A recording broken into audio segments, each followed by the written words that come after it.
मनुष्य ने वस्तुओं को, व्यक्तियों को, परिस्थितियों को बड़ा महत्व दे दिया है, परंतु वास्तव में इनका महत्व नहीं है। महत्व इनके उपयोग का है। इनका सदुपयोग और दुरुपयोग दोनों हो सकते हैं। अगर सदुपयोग किया जाए तो हर एक देश, काल, वस्तु, व्यक्ति, घटना, परिस्थिति आदि मनुष्य का कल्याण करने वाली हो जाती है। सदुपयोग या दुरुपयोग करने में मनुष्य स्वतंत्र है। परिस्थिति आदि को अपने अनुकूल बनाने में कोई भी स्वतंत्र नहीं है। प्रायः मनुष्य वस्तुओं को ज्यादा महत्व देते हैं, उनके सदुपयोग की तरफ ध्यान नहीं देते। इस कारण वे परतंत्र हो जाते हैं, फंस जाते हैं।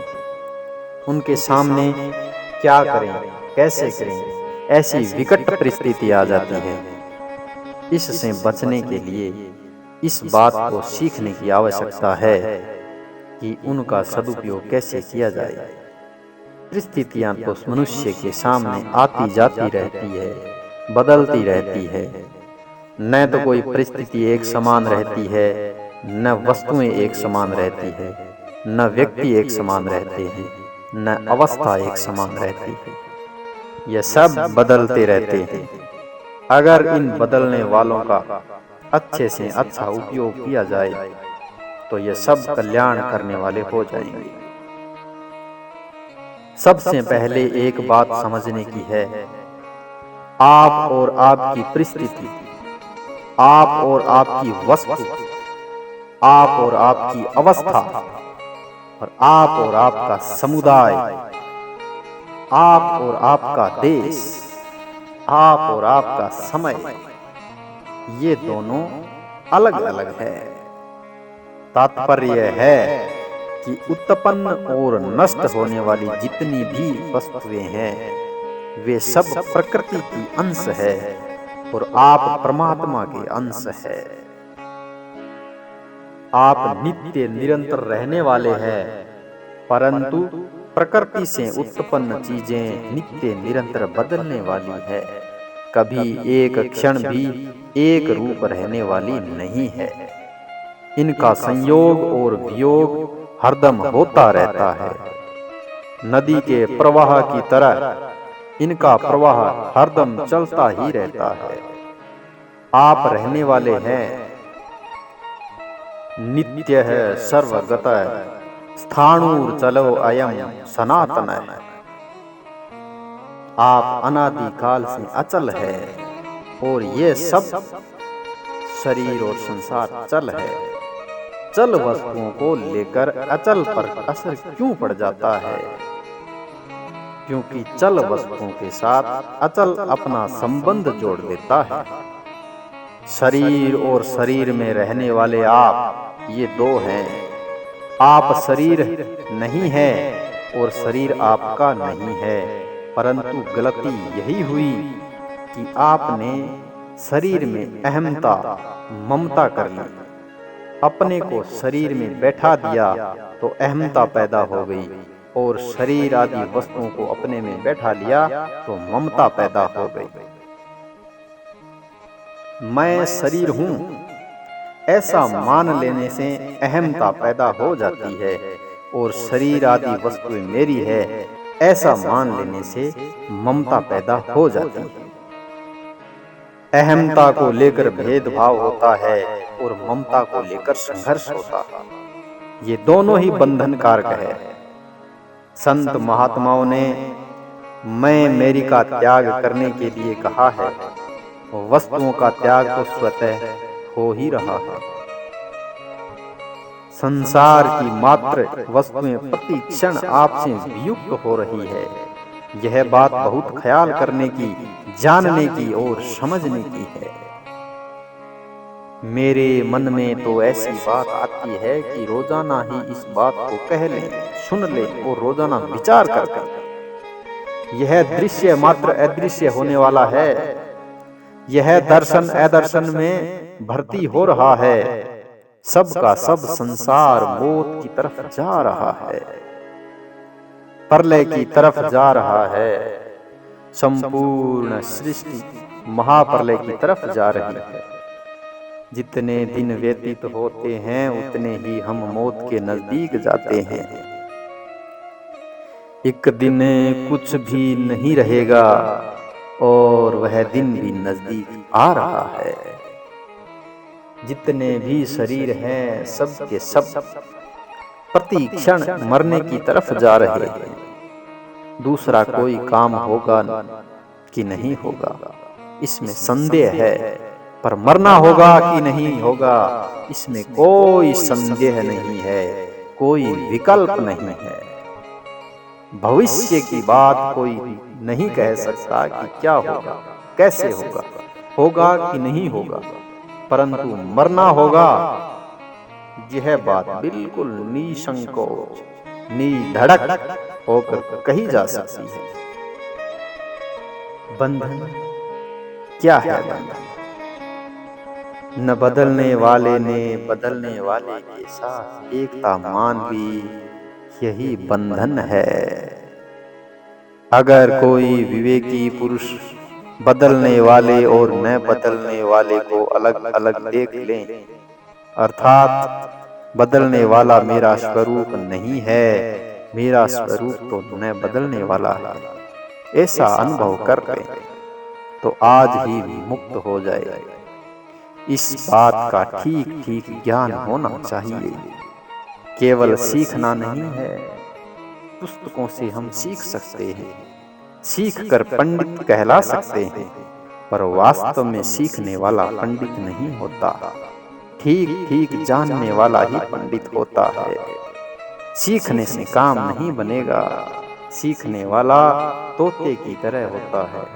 तोते को सिखा दो राधे कृष्ण गोपी कृष्ण राधे कृष्ण बोलना सीख जाएगा, और जब बुलवाओगे तब बोल देगा, परंतु जब कोई बिल्ली मारने आएगी तब वह टें टें करने लगेगा। अरे अब तो राधे कृष्ण गोपी कृष्ण बोल, अंत समय में भगवान का नाम ले जिससे उद्धार हो जाए, पर वह समझता ही नहीं कि भगवान का नाम होता क्या है। सीखा हुआ भी भगवान का नाम आ जाए तो कल्याण हो जाता है। ऐसी कथाएं पुराणों में बहुत आती है। किसी कारण से अंत समय में भगवान का नाम आ जाए तो सब पाप नष्ट हो जाते हैं। कहते हैं कि एक वैश्या अपने तोते को राधे कृष्ण गोपी कृष्ण बोलना सिखा रही थी कि अचानक सांप ने आकर काट लिया। वह राधे कृष्ण गोपी कृष्ण कहती रही और उसका उद्धार हो गया। संतों की वाणी भी ऐसी कई कथाएं आती हैं। एक बार एक बधिक पशु पक्षियों को मारने के लिए धनुष बाण लेकर जंगल में घूम रहा था। एक पेड़ पर पपीहा बैठा था। इधर तो बधिक उसके ऊपर बाण का निशाना लगाता है और उधर एक बाज उसी पपीहे को मारने के लिए धावा बोलता है। ऐसे संकट में पपीहे ने भगवान को याद किया। पूर्व जन्म के संस्कार से कुछ पशु पक्षियों में भी ऐसी बातें आ जाती हैं जो मनुष्यों में भी नहीं आती। कब के संस्कार न जाने कब जागृत हो जाएं, इसका पता नहीं चलता। अचानक उस वृक्ष में से एक सांप निकला और उसने बधिक को काट लिया। सांप के काटते ही बधिक का हाथ हिला और बाण कमान से छूट गया। वह बाण जाकर बाज को लगा। बधिक और बाज दोनों मर गए और पपीहे की रक्षा हो गई। चातक तरु ठाणे सिर अरी जाने पार दीवाने निस्ताने जाकू अही हाणे सर छुटाने जाए लगाने सीचाने। पपी है तू प्राणे टले विदनाणे, हरि ही पिछाणे निज हेतम। ब्रह्म हो अविनाशी आनंद राशि, दोष विनाशी सुख देतम। एक बदिक ने वन में एक मृग को मारा और उसको उठाकर चला। रास्ते में प्यास और थकावट से व्याकुल होकर वह एक पेड़ की छाया में आकर बैठ गया। उस वृक्ष पर एक पालतू तोता बैठा हुआ था जो पिंजरे से निकलकर भाग आया था। इतने में एक सांप निकला और उसने बदिक को काट लिया। वहां उस तोते ने 2 बार राम राम कहा। बदिक ने भगवान का नाम सुना तो उसके मुख से भी 2 बार राम राम निकला और वह मर गया। मरने पर उसे ले जाने के लिए यमराज के दूत आए, पर उधर से उसे बैकुंठ में ले जाने के लिए भगवान के पार्षद भी आ गए। यमदूतों ने उसको रोका और कहा कि इसको कैसे ले जाते हो? इसने तो बहुत जीवों को मारा है, बहुत पाप किए हैं, इसलिए यह नरकों में जाएगा। भगवान के पार्षदों ने कहा कि इसने अंत समय में भगवान का नाम लिया है, इसलिए इसका कल्याण होगा। दोनों में विवाद छिड़ गया। फैसला करने के लिए संपूर्ण पापों को और नाम को तोला गया तो नाम बड़ा वजनदार निकला। अतः बदिक को निर्भय धाम मिल गया। व्याध एक मारियो मिरक, व्याल डस्यो तरु छाई। तृषा मरत सुख सुनी गिरा, नाम प्रगट उर्माई। उभय बार श्रवणा सुने, उभय बार मुख गाय। अंत काल ऐसो भयो, तत्छिन भय सहाय। जम किंकर बंधे महा, बंद छुड़ाई ताय। हरिपुरवासी आय के, लेके न्याय चुकाए। एके चले अग सभे, एके चले नाम।